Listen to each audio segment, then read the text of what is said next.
Hey, what's up? I'm over here just getting the air pressures up, and then we're going to go ahead and check the fluids and stuff. So bear with me. This car is pretty simple, but believe it or not, it doesn't have a power steering pump because it's electronic steering. There's no reservoir to check as far as power steering is concerned. The transmission, you cannot check it yourself. You would have to take this car into either the dealership or to a place that knows how to service the tranny, because the transmission dipstick is actually underneath the car. It's a hell of a place to get to. That I would have to take it to the shop if I wanted to check it. This is the windshield fluid right here. It's already filled. I filled it up with windshield fluid, the ISO fluid. I like to run that year round. I use the Rain-X stuff. Let me show you the bottle. This is the stuff I like to use in a windshield bottle. Seems to work really good and helps the rain to beat off the windshield and stuff like that. So engine coolant's right here. If you look on the side, there's 2 lines or 2 marks. This is a cold check. So when the engine's cold or the fluid's cold, if it's between these 2 marks, you're good to go.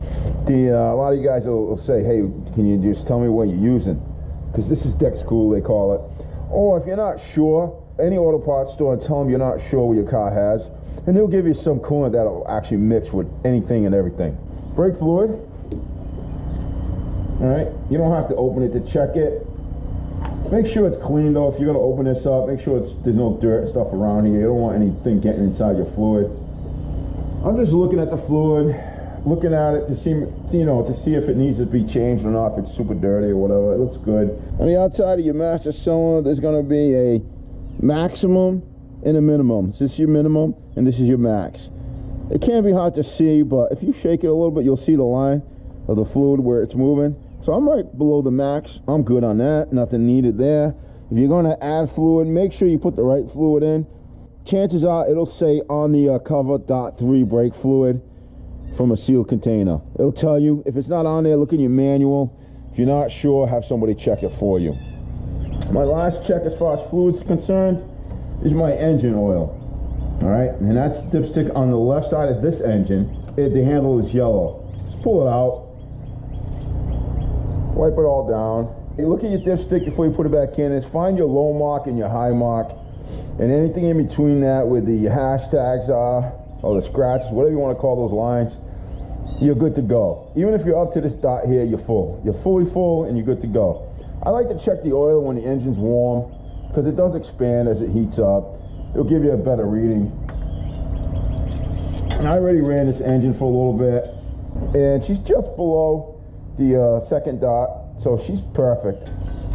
I'm sorry to tell you folks, but this engine calls for straight synthetic. It doesn't recommend anything else in this engine. Being that it specifically states that it needs synthetic, that's what I'm putting in this car. It is expensive to run synthetic in your vehicle. It's not going to be cheap. But I'm telling you, if it's calling for that, you're better off putting it in. You don't want to run into problems with bearings and everything else because you don't have the right oil in your engine. You don't want to blow your engine because you want to put cheap oil in these engines. You know, in the old days, like my old Chrysler and stuff that I have, the 2004, the old Taurus, you could do 10W30 regular oil, it's fine. Matter of fact, most of those engines, that's what they call for. These newer engines, totally different ball game. You really have to use the right oil so you don't run into problems with the engines in the future. The airbox. There's 2 clips here, one here and one here. You just pop the clips off, pull this side up, and the box comes out. Last thing is your battery. Don't know if you guys have the same kind of battery or not, but let's go check it out. I'll show you. All right, this is the battery. Check your posts, make sure they're clean. All right, this one's phenomenal. It's been a couple of years. I haven't touched this thing. It's really, really clean.